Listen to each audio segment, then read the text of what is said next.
Hi, this is Jeff Mesnick. I'm here with the Channel Marketing Journal. I'm excited to be here today with Jon Howes, all the way from Switzerland. He is the SVP of Global Channel Sales for InfoVista. How are you today? Great, thank you, Jeff. Good to talk to you. Thanks for making time for us. Appreciate it. No, it's my pleasure. My pleasure. So, what I always like to start off with is first giving us kind of a basic understanding of what InfoVista does, and also share with us what your role really means. Everyone has titles, but what they Yep, do is always different, right? sure. So go ahead. All right, very good. So let me give you the thumbnail sketch. So InfoVista is not a new company. Actually, we've been around. We're founded in 1995. We are a kind of mid-size, so to give you an idea of scale, $200 million, 800 people, that kind of size. We're private equity owned. We are involved in two pretty exciting technology spaces. The first one, which is kind of most relevant to what we do in the channel, is around SD-WAN, right? So a very hot topic in the networking industry. And we have a very nice proposition from an SD-WAN perspective. The second market, equally kind of as vibrant and equally kind of frothy from a marketing perspective, is around 5G. So we work with mobile operators, helping them to design and test their mobile networks.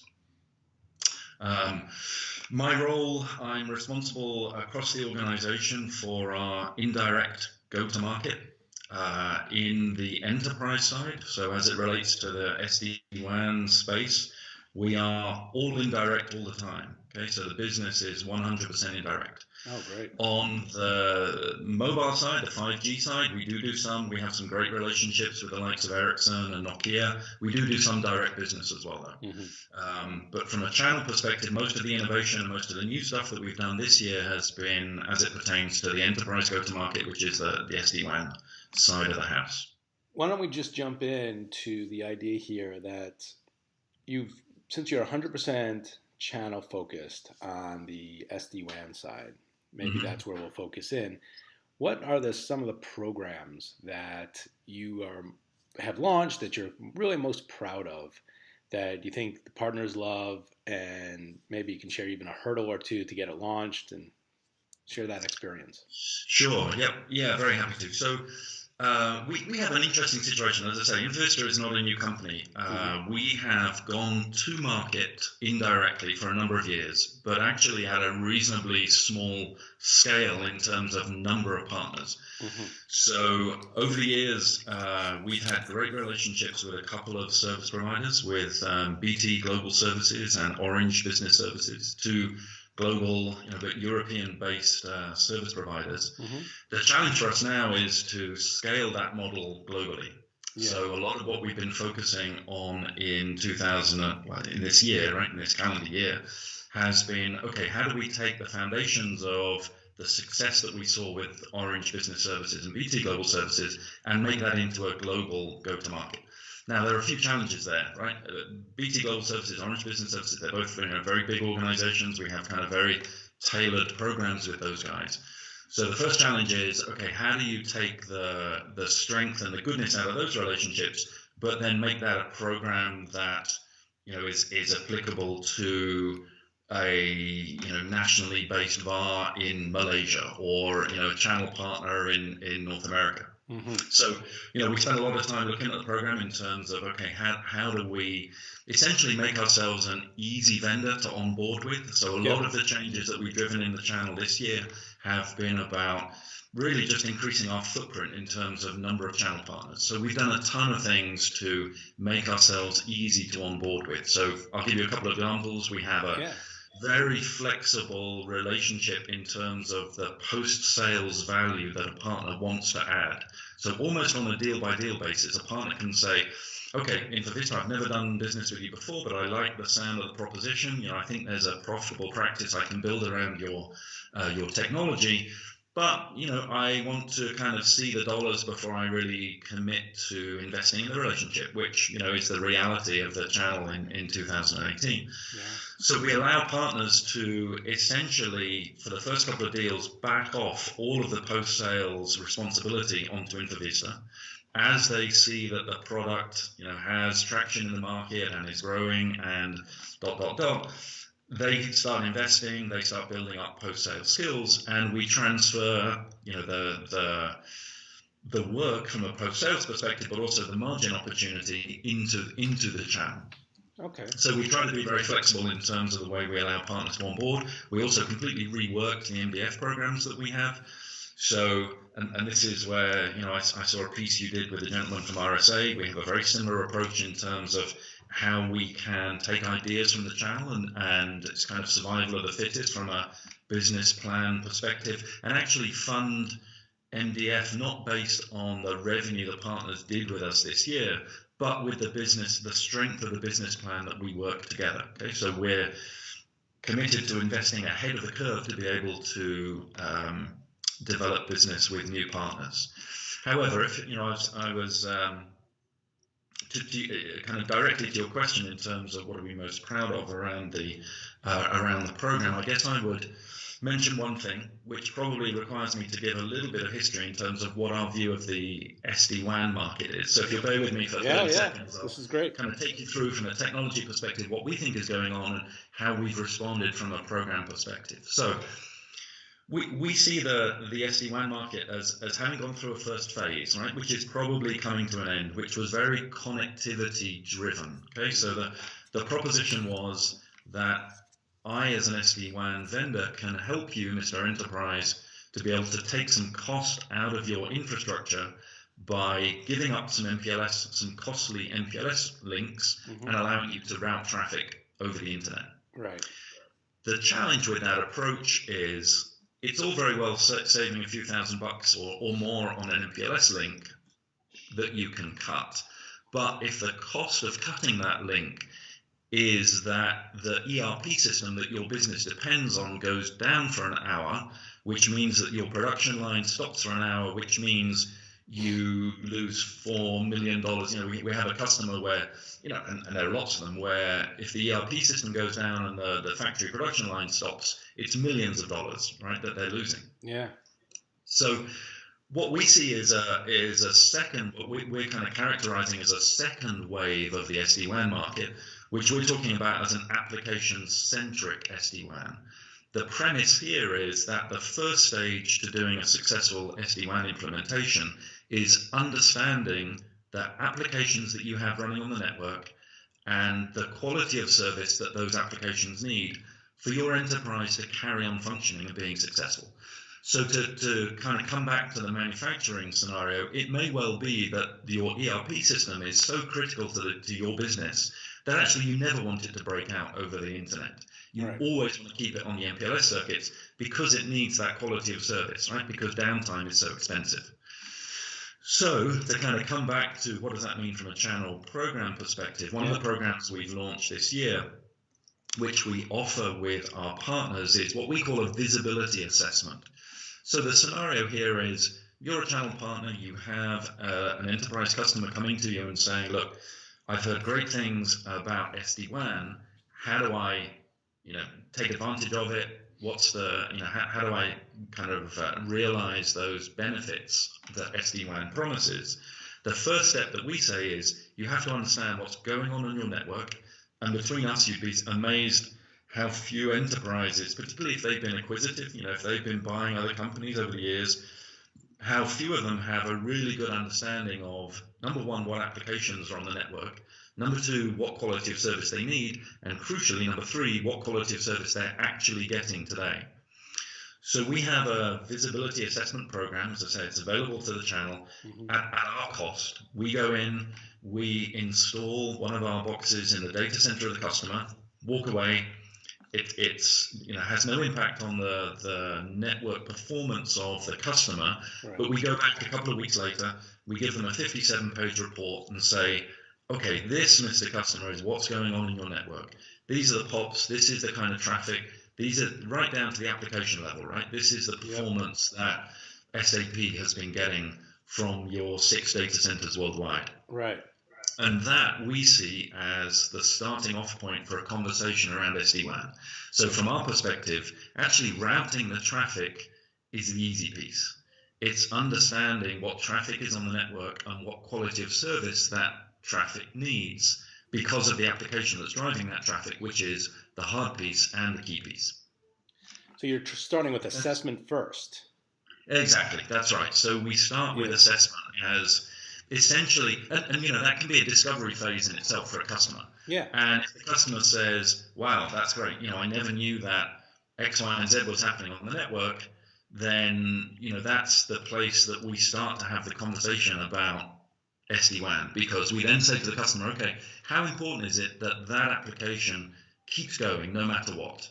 And if they say, it's Facebook traffic, doesn't matter, right? We can put that out over the internet. Doesn't matter if the quality of that traffic suffers, because that's just employees using Facebook on a Friday afternoon. But if they say, actually, that's our ERP system, which is driving our production line, and we're all going to lose our jobs if that goes down, then we know that that's a priority application that the customer has to guarantee. So that the transition to SD-WAN has to be sensitive to the applications that are on the network and the quality of service that they need from the network. That's the starting point, and that's this visibility assessment program that we offer through the channel. And I think it's one of the more kind of innovative things that we do to be able to partner with the channel, allow them to deliver value right up front in the sales cycle, but also it's a great starting point for a conversation around SD-WAN, because you can then make decisions about SD-WAN in full knowledge of what's going on the network, right? So if you're a channel partner and you have this insight, is there other pieces that they can sell, other vendor programs, other solutions that they can integrate? Sure. So the interesting thing about doing this is it really is an eye-opener from an end-user perspective. Okay. Right. So again, I made the point before, but you would be amazed how much information we provide by doing this program to enterprises about the applications that are running on the network. Right. So it's a starter for a ton of conversations to the channel about the network. So, for example, it may reveal that one of the data centers that the enterprise has is a real choke point, right? Yeah. That can be solved just with some additional bandwidth, right? So there's a kind of network consultancy piece there in terms of what's the global performance of your WAN, and how do you improve it, right? I mean, are there simple steps that you can take?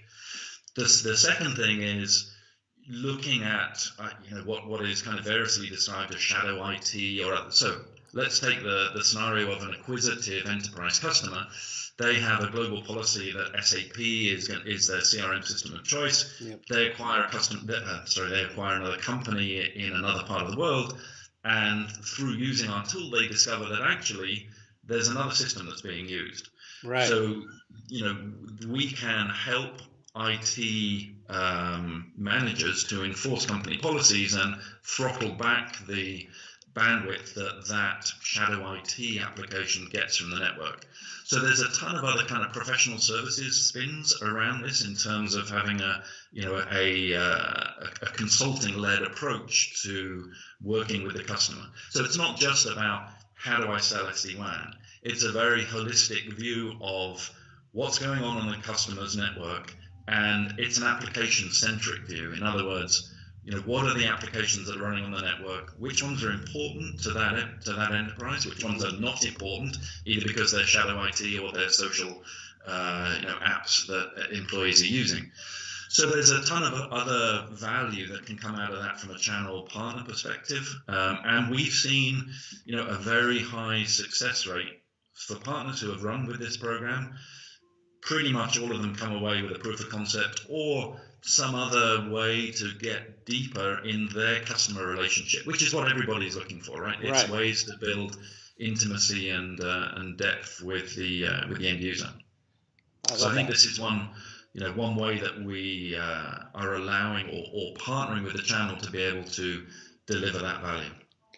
Yeah, I mean, what I like about this is you're actually providing something that improves the partner's business on a whole, where oftentimes vendors are so mono-focused on their product, their service, their solution, that you're missing the boat, which is, hey, the partner needs to, build their business. And if their business is successful, you're successful. Absolutely, absolutely. And the other thing I would say, so you're absolutely right, right? What we do is we help the partner to take a holistic view of the customer's network. Yeah.